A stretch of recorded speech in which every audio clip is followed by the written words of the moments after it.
algunos temas yo coincido personalmente, pero bueno, eso ya se verá con motivo del debate que tendremos al final de esta mesa redonda, porque todavía debo darle la palabra a don Álvaro Martínez Ávila, que se licenció en Derecho, puedo decir, por la Universidad Complutense, pertenece al Cuerpo de Abogados de la Generalitat de la Comunidad de Valencia desde el 2007 y fundamentalmente ha prestado servicios en el ámbito contencioso en todos los órdenes jurisdiccionales, aunque de alguna manera ha dedicado más tiempo a las áreas del contencioso administrativo y del laboral. También ha desarrollado funciones consultivas e incluso se ha atrevido a dar el salto a la empresa privada.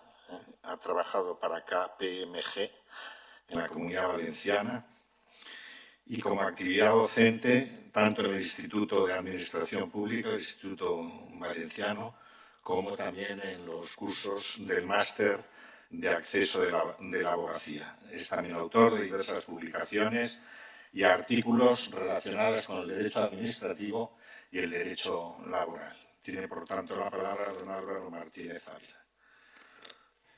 Muchas gracias por la presentación.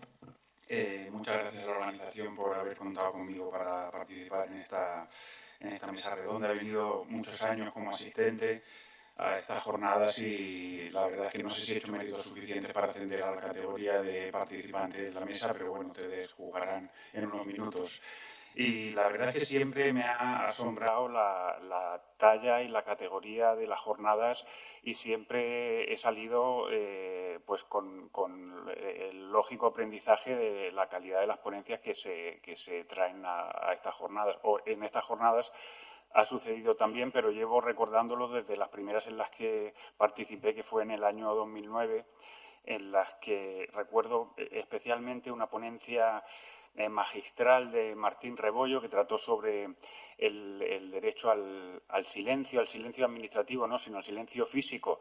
Y claro, yo viniendo de Valencia, que no es una ciudad que se caracterice especialmente por el silencio, pues aquella ponencia me marcó mucho y además se produjo ese año una curiosa casualidad, y es que coincidieron la celebración de las jornadas de la jurisdicción contencioso administrativa con un evento que, bueno, mi imaginación ha ido amplificando a lo largo de los años, pero fueron unas jornadas gastronómicas a base de centollo que se celebraban en Santander, en un restaurante. Yo ya pienso que eran todos los restaurantes de la ciudad volcados en el centollo, pero recuerdo aquello como una auténtica exquisitez. Croquetas de centollo, sopa de centollo, comíamos centollo y cenábamos a todas horas. Entonces, fue aquello un complemento, la verdad, que ideal de las jornadas. Hizo que fuera un poco amor a primera vista la jornada de la jurisdicción contenciosa. Entonces, mi primer comentario crítico con la jurisdicción contenciosa administrativa es casi que es preferible coordinar esos dos eventos planetarios porque maridan muy bien además, y así esos tres placeres que comentaba ayer el director de pensar, compartir y razonar, se le une el de comer también, que en Cantabria se hace muy bien.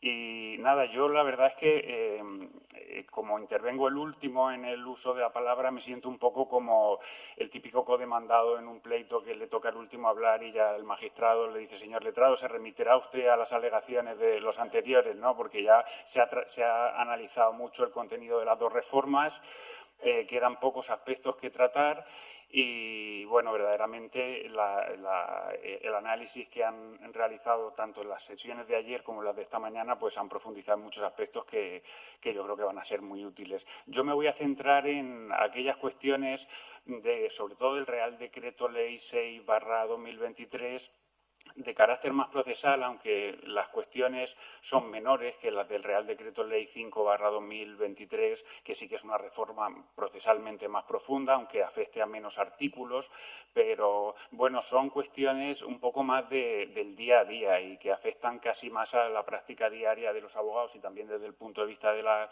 Administración, que en los que el Real Decreto Ley 6/2023, aparte de las cuestiones evidentemente técnicas que ha introducido introducido, pues lo que ha hecho ha sido pulir determinados preceptos que tenían algún tipo de duda interpretativa o reducir algún tipo de plazo que generaba problemas o, en definitiva, hacer una operación un poco casi más estética que real, un poco en consonancia con la necesidad también de que ambas normas lo que hacen también, por otro lado, es aprovechar, y de ahí la extraordinaria y urgente necesidad, la necesidad de acudir a los fondos Next Generation y cumplir con el plazo de la reforma para entrar en vigor. Entonces, desde ese punto de vista, la primera crítica casi sería, aunque sea una crítica recurrente, no sé si puedo presentar aquí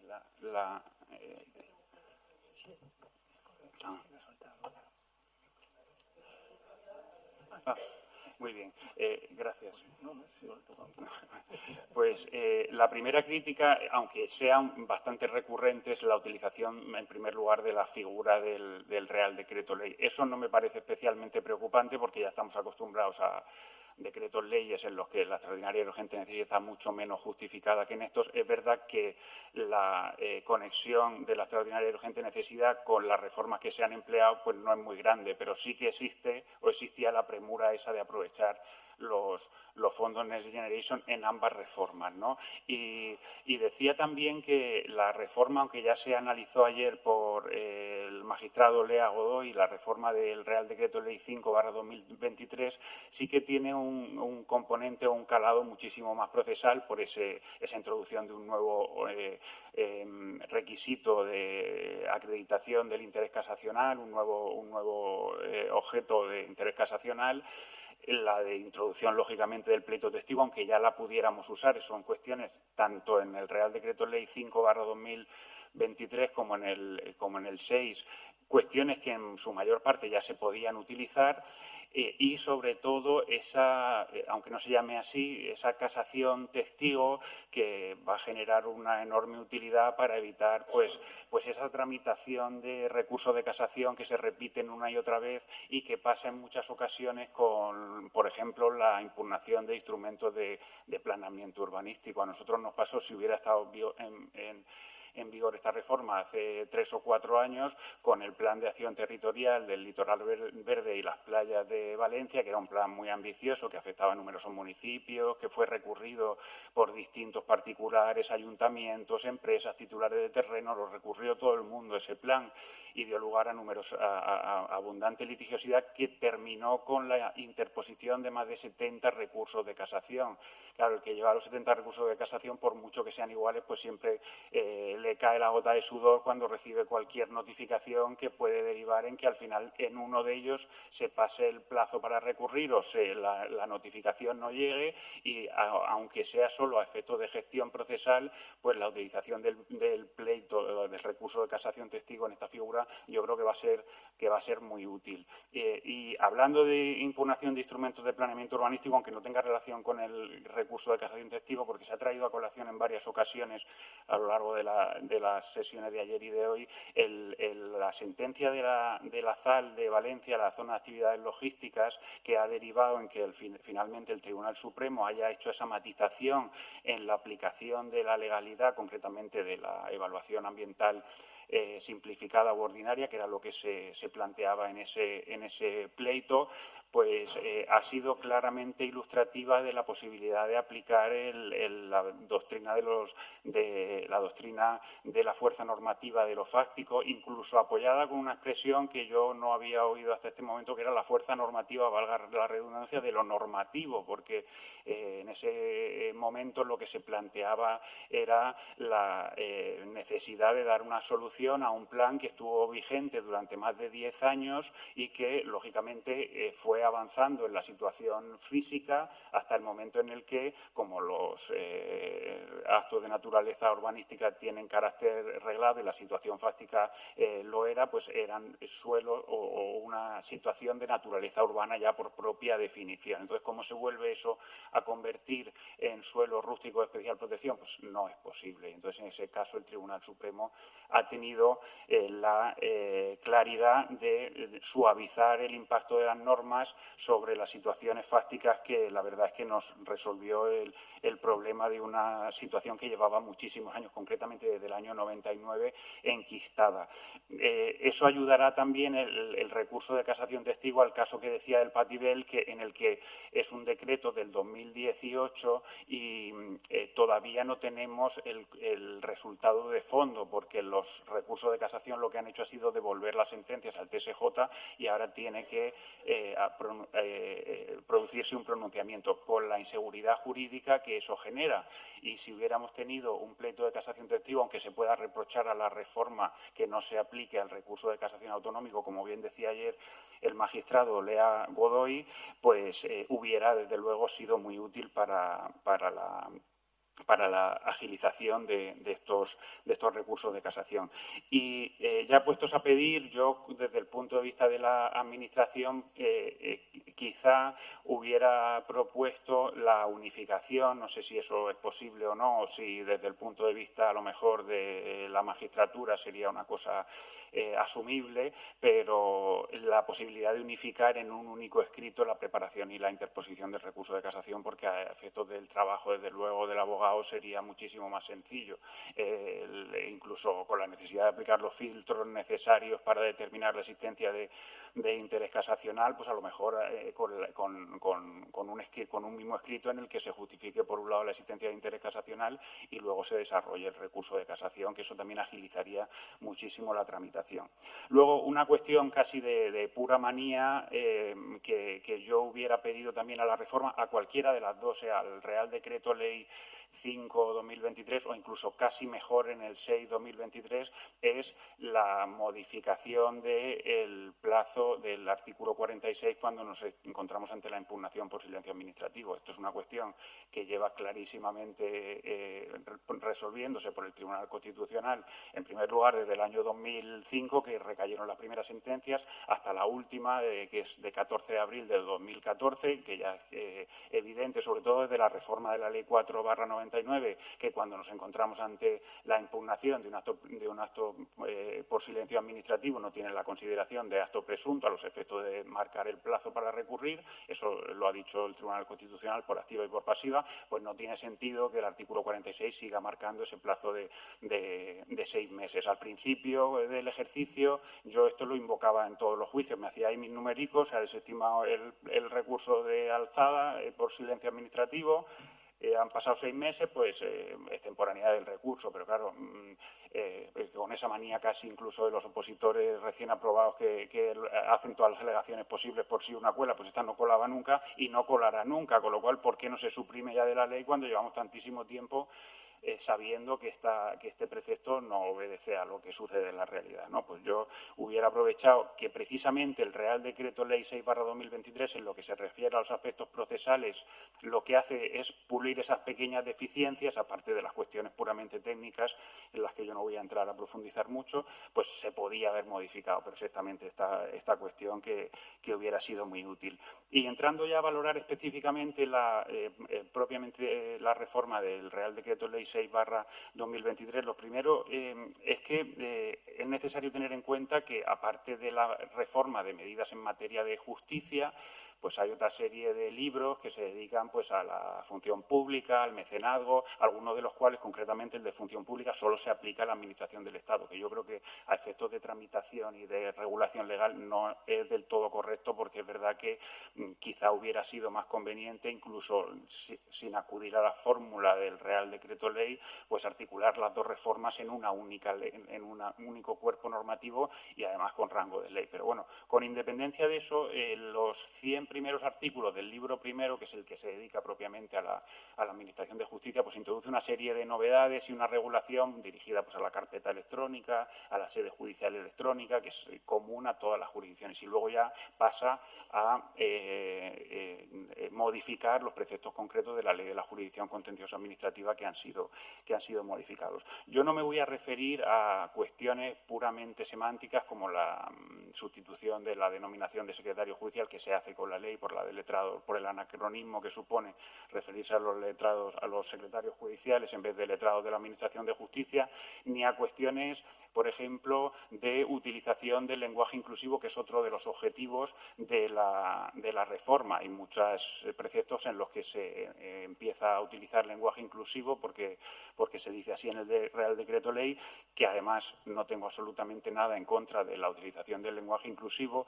De hecho, yo tengo 3 hijas, entonces es imposible que esté en contra de la utilización del lenguaje inclusivo porque también tengo 2 hijos y yo en casa siempre digo queridos hijos y queridas hijas, con lo cual me parece a mí que el lenguaje inclusivo no tiene ningún aspecto negativo. Lo que pasa es que su utilización en las normas procesales pues puede en ocasiones que llegue a quitarle o restarle claridad a la lectura de algunos preceptos y eso yo creo que es una cuestión que es necesario evitar, sobre todo si al final lo que se consigue es pretender la igualdad efectiva de hombres y mujeres. No creo que por la mención específica o la utilización del lenguaje inclusivo se consiga y sobre todo si eso no se pone por encima de la claridad de los preceptos. Y lo digo concretamente por un artículo, no de la ley de la jurisdicción contencioso administrativa, sino de la ley de enjuiciamiento civil, que después de la reforma del Real Decreto Ley queda redactada de la siguiente manera. Dictado el auto por el juez o jueza, magistrado o magistrada, el letrado o letrada de la Administración de Justicia responsable de la ejecución, de manera que cuando llegas a lo que quieres saber verdaderamente ya te has tragado 2 párrafos casi de inclusión que dices, bueno, si esto se puede, sin prescindir lógicamente del lenguaje inclusivo, redactar de una forma en la que vayas más claramente al grano, por ejemplo, diciendo dictado el auto, pues si necesitas después decir juez o jueza o magistrado o magistrada, cuando además vas a tener que referirte al letrado o letrada de la Administración de Justicia, pues yo creo que se podría pulir un poco la técnica para, sin prescindir del lenguaje inclusivo, pues no hacer los artículos un catálogo de inclusión en sus primeras frases, sobre todo. Y bueno, hechas estas salvedades, me voy a referir ahora, no sé cuánto tiempo llevo y porque no me he puesto el... Vale, pues voy a pasar muy por encima de los artículos que se modifican. Hay hecho unos cuadros sobre los distintos objetivos de la reforma en lo que se refiere a las cuestiones procesales. La primera reforma, sí, quizá estética, que introduce el Real Decreto Ley 6/2023 es la precisión en el artículo 5 de que cuando se acuerde o se adopte por auto la falta de jurisdicción, lo que se presenta ante el nuevo orden jurisdiccional, ante el nuevo órgano jurisdiccional, es una demanda, es una nueva demanda, que eso es una cuestión que ya sabíamos, todo el mundo lo hacía así, pero bueno, que se aclare está bien, sobre todo por esa inclusión de un inciso final en el que se indica que al objeto de acreditar tales extremos, por tales extremos se entiende que el demandante presentó la demanda en el orden jurisdiccional incorrecto siguiendo el pie de recurso o una notificación defectuosa, la parte interesada podrá solicitar el testimonio de los particulares necesarios al órgano judicial que haya dictado la resolución. En consecuencia, ¿qué se introduce de nuevo? Pues que efectivamente se pueda acreditar que el que se equivocó de orden jurisdiccional lo hizo porque siguió las indicaciones erróneas del pie de recurso. Esto pasa mucho, por ejemplo, en los pleitos en los que personal laboral acude a la jurisdicción contenciosa administrativa y se termina reconduciendo a la laboral, o temas de personal funcionario, de seguridad y higiene en el trabajo, de prevención de riesgos laborales, que también van al social, ¿no? Pues si en esos casos nos encontráramos ante una resolución administrativa que diera pie de recurso al contencioso y fuera incorrecto, pues lógicamente se aplicaría el plazo de recurrir inicial porque es una nueva demanda y el pie era incorrecto. Pero ¿qué sucedería si el pie de recurso fuera correcto y a pesar de eso el funcionario, en el caso, por ejemplo, de la prevención de riesgos laborales, acudiera a la jurisdicción de contencioso administrativa previamente? Porque, por ejemplo, dijera la resolución administrativa, esto hay que recurrirlo en social, y el funcionario dijera, no, es que esto es un acto administrativo, yo me voy a contencioso. ¿Qué puede pasar? Pues que en ese caso el plazo inicial para la presentación de la demanda en social no se contaría desde el momento inicial del cómputo y podría incurrir pues eso en la extemporaneidad del recurso. Con lo cual, esto yo creo que lo que hace es aclarar la redacción del precepto. El artículo 7.3 limita a 10 días el plazo para emplazar a los comparecientes en el órgano jurisdiccional competente en caso de falta de competencia. Antes, por aplicación del 5.3, se aplicaba supletoriamente el plazo de un mes, con lo cual me parece acertado reducirlo a 10 días y aclarar que son 10 días el plazo que se aplica. El 23 regula la norma específica del funcionario público litigante que debe relacionarse electrónicamente en lugar a través de los medios electrónicos establecidos por la Administración, y en este caso he comprobado que supongo que en otras comunidades autónomas también sucederá así, ya estarán funcionando, pero a mí llamé a la Dirección General de Administración Local, me indicaron que estaba plenamente operativo desde hace 2 o 3 semanas y como me pareció un avance, pues me metí en la página a hurgar un poco y he puesto aquí un pantallazo que es cómo el funcionario público litigante podría presentar una demanda a través de la sede electrónica judicial, que es pinchar ahí en el apartado que fuera y presentar el escrito. Por cuestiones de la técnica, la pestaña correspondiente al orden jurisdiccional contencioso administrativo todavía no está activada. Aquí están activadas las de la presentación de monitorios, escritos que no sea necesaria la intervención de abogado y procurador, pero bueno, como era una cuestión que me pareció novedosa y que me sorprendió francamente en forma positiva que estuviera ya operativa, pues le estuve echando un vistazo y puede ser muy útil la utilización de este medio. El artículo 36.2 se refiere a la ampliación del recurso a algún acto, disposición o actuación posterior que no puede no suspender el señalamiento.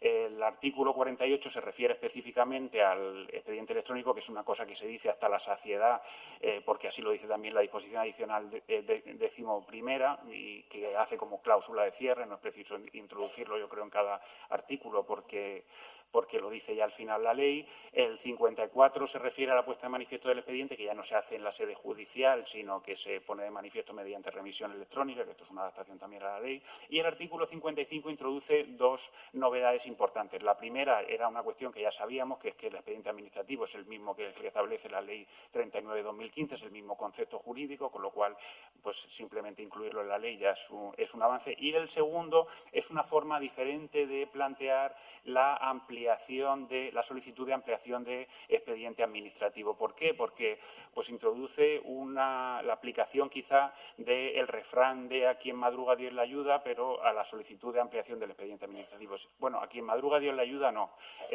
Si el demandante madruga, Dios le ayuda, porque aquí podríamos hablar un poco también de desigualdad de armas a favor del demandante, porque el reinicio del plazo para formular demandas solo se aplica si es el demandante el que solicita la ampliación dentro de los 10 primeros días de plazo para la formalización de la demanda. La redacción del artículo es incorrecta porque luego habla del plazo para formular demanda o la contestación, cuando en realidad si esta facultad no se le permite a la Administración, no tiene sentido que se hable de contestación, pero bueno, en cualquier caso, este precepto sí que hace un último inciso que resulta también clarificador, que es que en ningún caso el plazo se reinicia cuando lo solicite la Administración, con esa desigualdad de armas que decía antes. Pero sí que deja claro que la Administración puede solicitar la ampliación del expediente, que es una cosa que hay órganos jurisdiccionales que lo cuestionan, porque dice, bueno, la Administración, el expediente es tuyo, ¿por qué vas a solicitar tú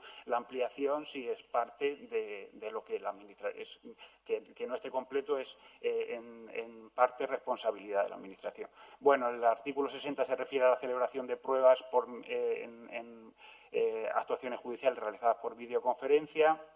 El artículo 81 introduce un motivo también de apelación cuando se trate de sentencias susceptibles de extensión de efectos.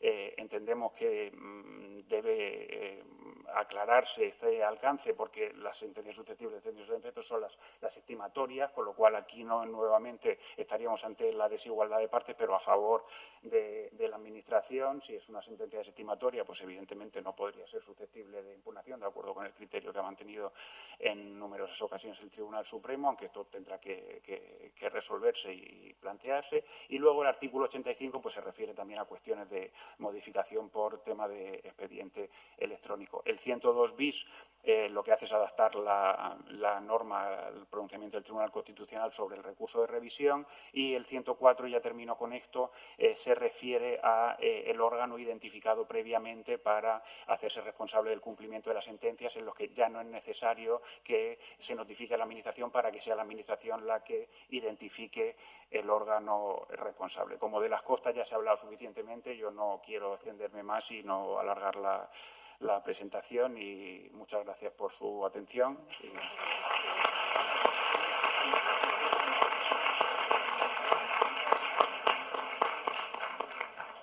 Muchas gracias al último ponente de la mañana. Y ahora ya me piden directamente desde la propia mesa que alguno de los intervinientes quiere hacer alguna precisión o alguna cuestión. Tiene la palabra don Juan María Orbea. Bien, yo, aprovechando que tengo aquí a la sala en relación a lo de las costas, voy a aprovechar para dar... No voy a anticipar lo que yo voy a resolver, pues estaría muy mal, pero sí dar unas pinceladas de interpretación. Eso lo iba a hacer desde la intervención de Esther, pero luego han intervenido los otros dos partícipes y también voy a hacer otras dos precisiones. En esto sí voy a anticipar mi opinión, lo que voy a hacer. Y lo saben en mi juzgado, este va a ser el año en que vamos a declarar la guerra del expediente administrativo. Se van a devolver todos los expedientes que no vengan foliados, indexados en un PDF, etc. O escaneados hacia atrás. Bien. Va a ser la guerra del expediente. Y, por otro lado, bueno, harían varias cosillas, pero empezar porque creo que las jornadas del Centollo están ampliadas hasta julio. ¿De acuerdo? Y en relación a lo del recurso de apelación, me he dado cuenta que creo que implica la derogación tácita del recurso de casación que existía en el mismo supuesto. Que no se dice nada, pero van a ser incompatibles, ¿verdad? Bien, y respecto de las costas, para ir rápido. Yo no tengo tan claro, a decir que no tengo tan claro que no sea un precepto en el apartado cuarto, tengo aquí el móvil, pero no estoy con WhatsApp, estaba mirando el artículo, que esté directamente dirigido al órgano jurisdiccional.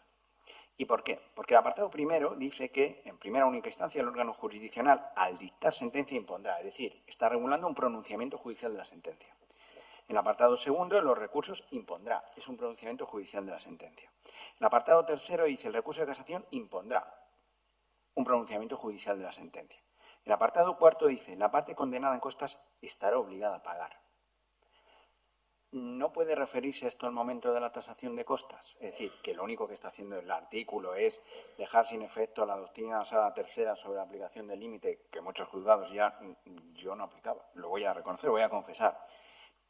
Y, a continuación, no creo que o pudiera ser que no fuera una regla de incompatibilidad con la anterior, o sea, cuantía determinada e indeterminada, sino que lo único que hace es aclarar el problema de la cuantía indeterminada en el contencioso, fijándola en 18.000 euros conforme a la ley de enjuiciamiento civil, porque, claro, nosotros tenemos el límite de apelación en 30.000, ¿de acuerdo?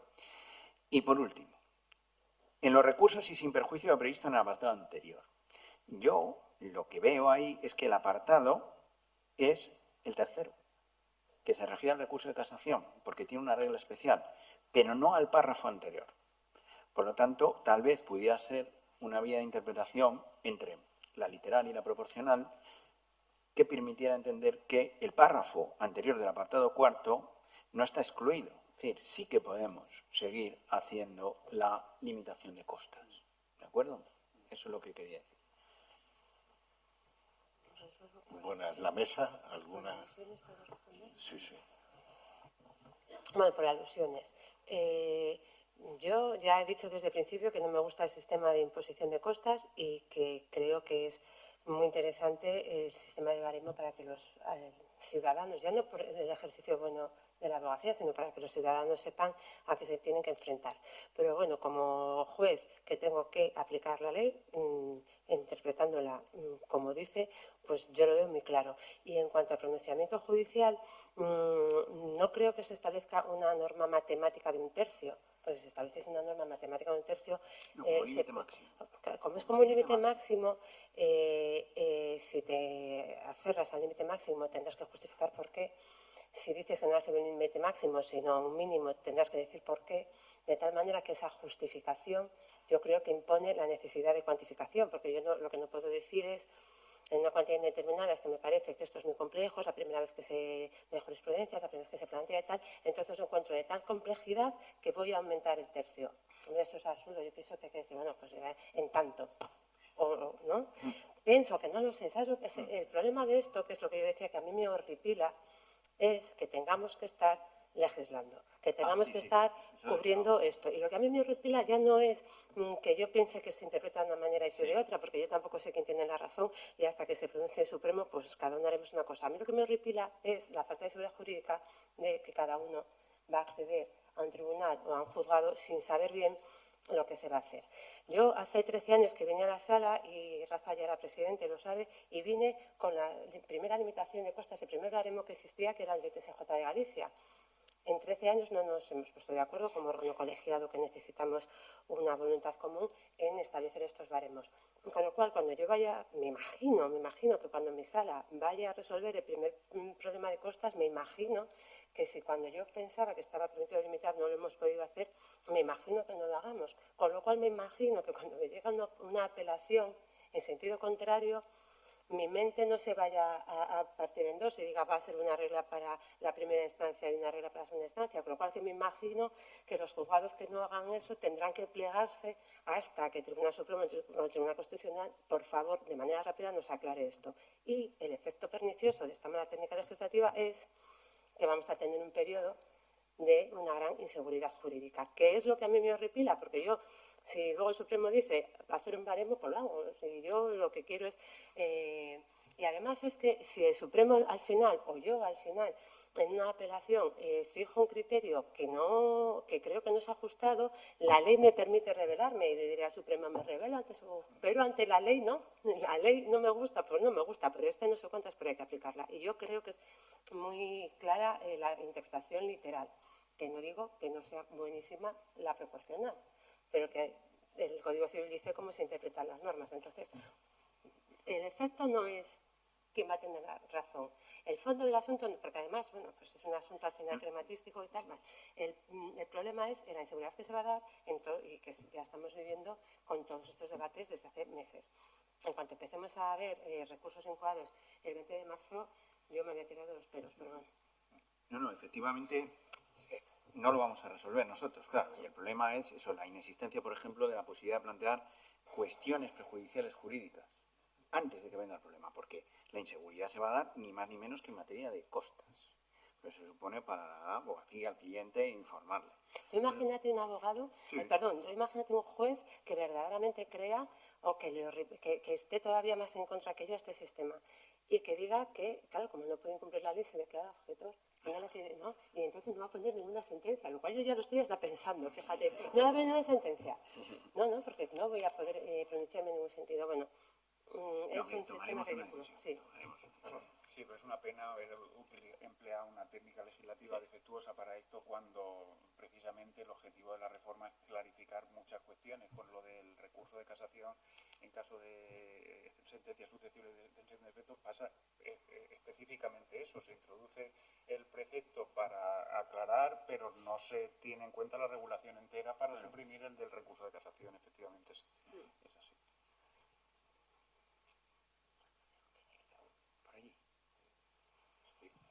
Hola.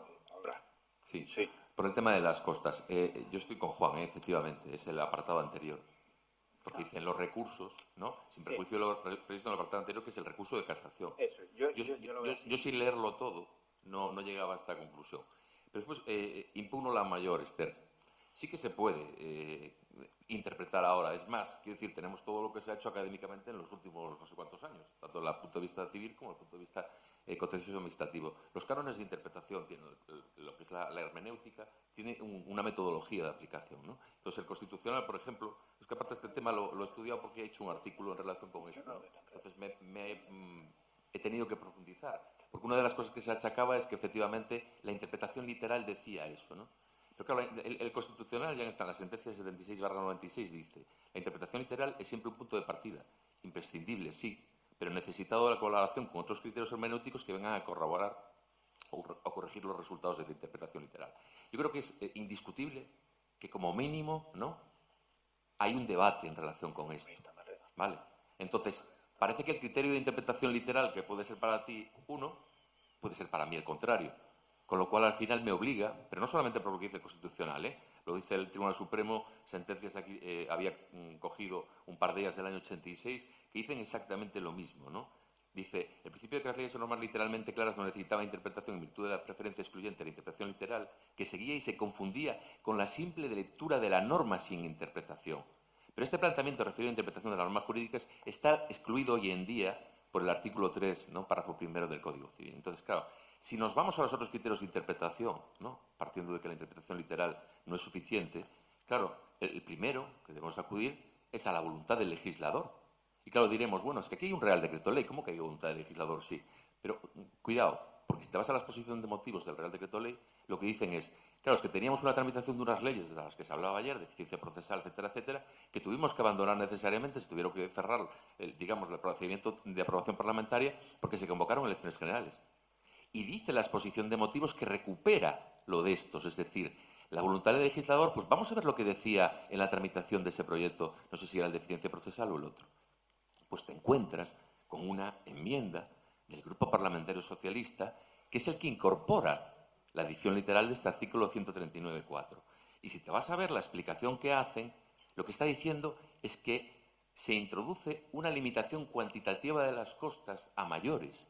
No se está eliminando la posibilidad de limitar.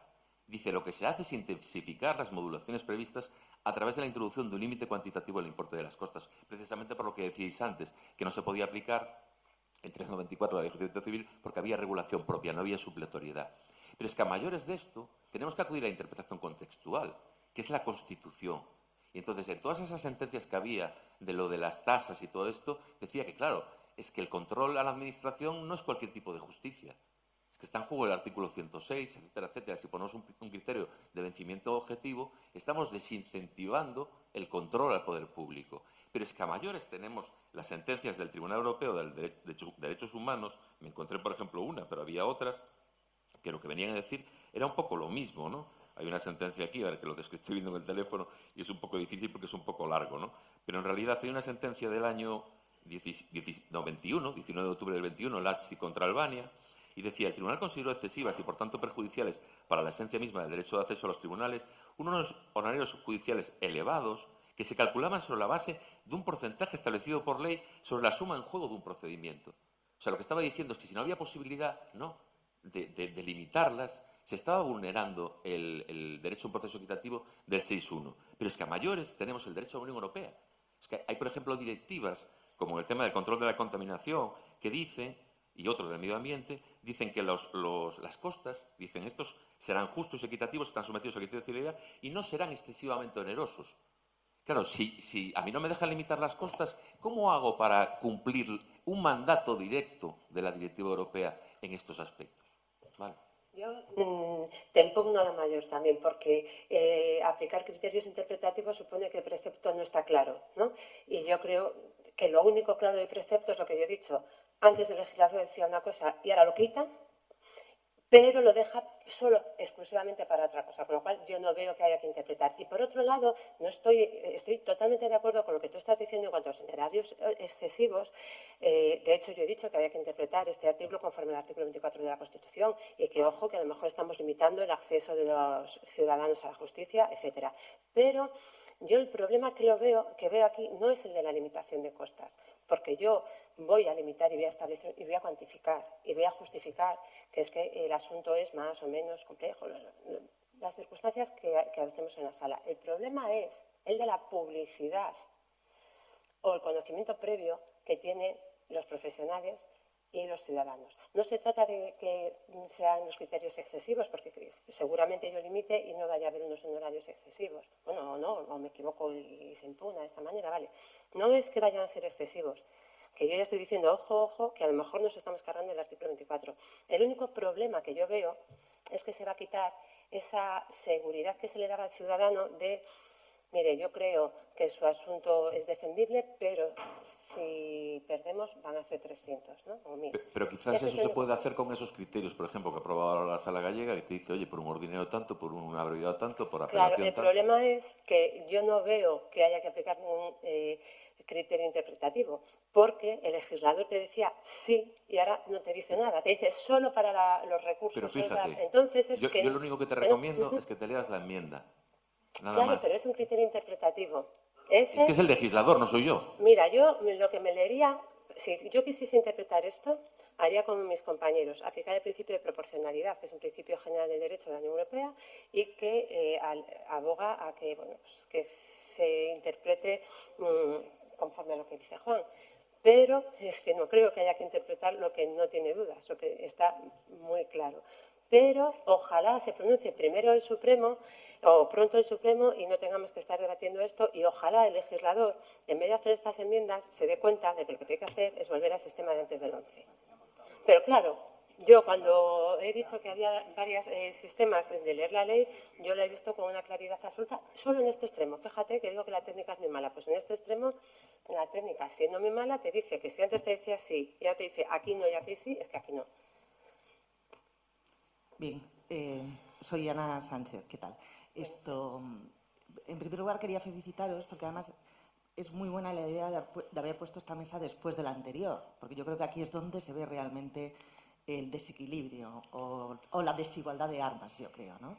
Que las costas son en buena medida la piedra de toque del acceso a la jurisdicción. Y claro, la jurisdicción contenciosa no es solo la satisfacción de unos intereses subjetivos, sino que es el control del poder. Entonces, lo que hay que ver es hasta qué punto se están quedando fuera del contencioso muchísimos asuntos y, por lo tanto, hasta qué punto la Administración está sin control, ¿no? Porque a mí me ha dado pánico ver a ese opositor que está enfrentándose a las costas de la Administración y de todos los coopositores que tiene, ¿no? Esa persona que recurre al contencioso también con un silencio administrativo porque no tiene remedio, o sea, no le responden, ¿no? Y la Administración, justo cuando pones el recurso contencioso, se allana o te hace una satisfacción extraprocesal. Una satisfacción extraprocesal que va sin condena en costas, aunque la ley no lo dice, que además es una satisfacción imperfecta, porque además vuelven a reabrir otra vez el proceso, porque a veces es con retroacción de actuaciones. Y el ciudadano vuelve otra vez a contratar un abogado y un procurador para ir al contencioso. O sea, es decir, todas estas cosas hay que tenerlas en cuenta porque la igualdad de armas procesal, o sea, en el papel, que el papel lo aguanta todo, no es la igualdad de armas real, ¿no? Y eso debería estar en la interpretación de la norma. Es decir, tú dices, ojalá cambie la norma, dices ahora, Esther. El poder se resiste a ser controlado. Ese es el problema. Sí, no, sí, es una, es una cosa que se ve claramente. Es algo que se ve claramente y yo, por ejemplo, lo he visto también recientemente desde el lado contrario. He visto juntas vecinales que se esfuerzan un montón en hacer ordenanzas fiscales que tienen enfrente a Red Eléctrica, Banco Santander, etc. Y ves, bueno, pues, la desigualdad se nota y en las costas mucho. Si me permites, en relación a este tema de la cuantificación, yo prefiero efectivamente que haya unos criterios. Yo prefiero que haya unos criterios, como en el Tribunal Superior de Justicia, por lo que estás comentando, porque por lo menos sabemos a qué atenernos. Lo ideal sería que esos criterios no tuvieran que fijarlos en el Tribunal Superior de Justicia, sino que se fijaran motivadamente. Y hay formas de fijarlo, ¿no? ¿Por qué son 1.000 euros y no son 600 o por qué no son 500? Primero que supiéramos esos criterios, y hay formas.